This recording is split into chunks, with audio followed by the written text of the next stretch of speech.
Hello everyone, I am Manan from Manan's World and I am back with the part 3 of the French Revolution.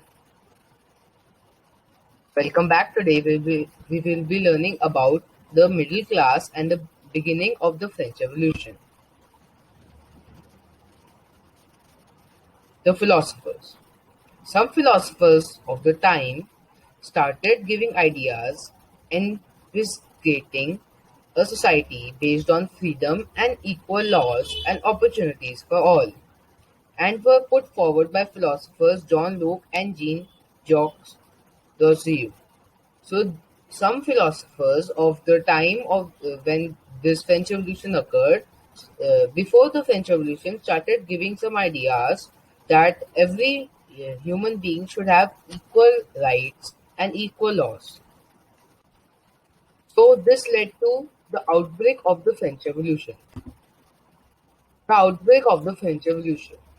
On May 5th, 1789, Louis XVI called together an assembly of the Estates General to pass proposals for new taxes.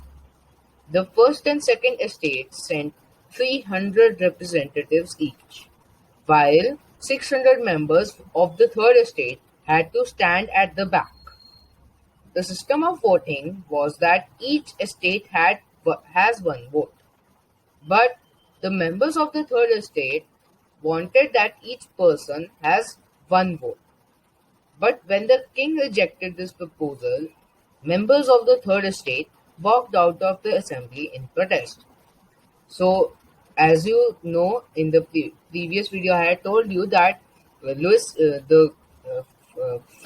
France or Paris, the treasury of France was empty. So, to fulfill those increasing needs, Louis XVI called together an assembly to pass proposal of new taxes, to increase taxes. But the first and second estate sent 300 members, while 600 members of the third estate came. So, the third estate were double than first and second estate.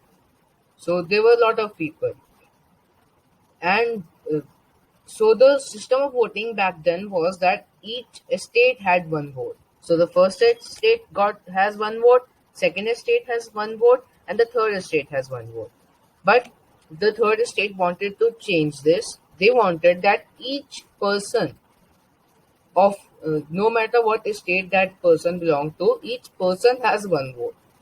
But when the king rejected this proposal, many uh, members of the third estate just walked out of the assembly in protest.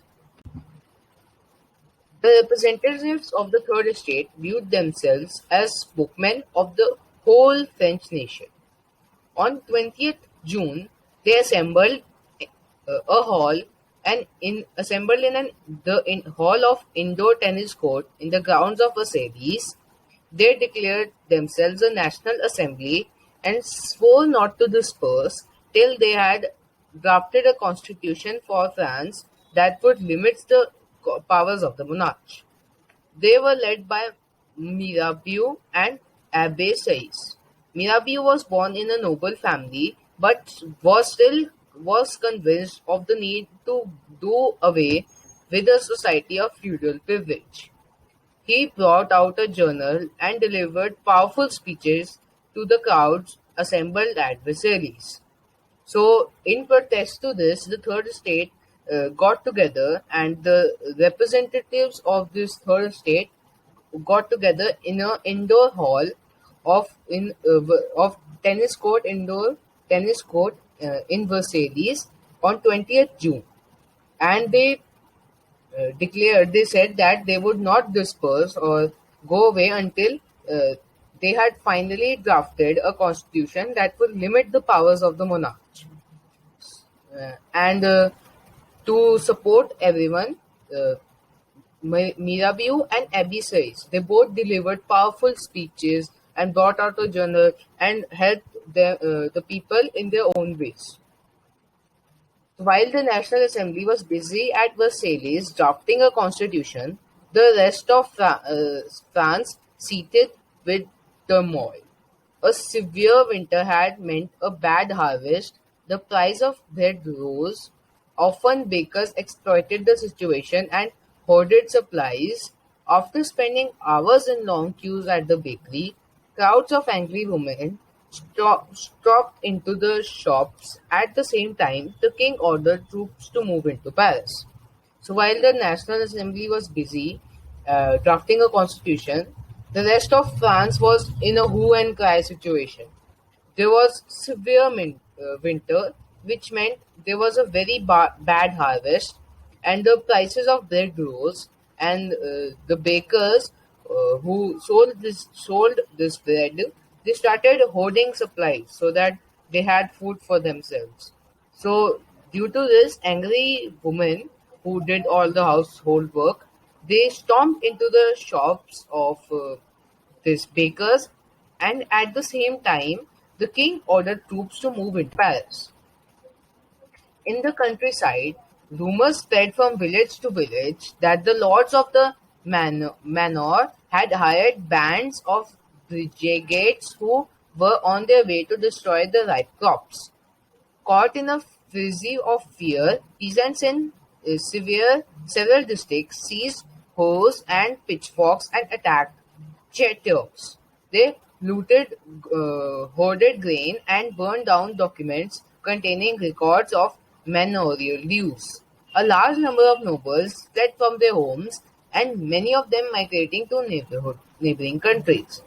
So, as the king had ordered troops to move into Paris, everyone was in a state of fear, especially the peasants, because the king ordered that to destroy the crops of the peasants and hoard them. So, uh, the peasants marched towards Chetioks, and they looted the grain and burned down the documents which contained records of dues.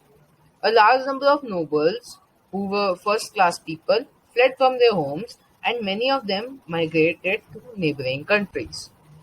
So that is it for today, guys. We will learn about the rest of the revolution in the next video. Thank you for watching.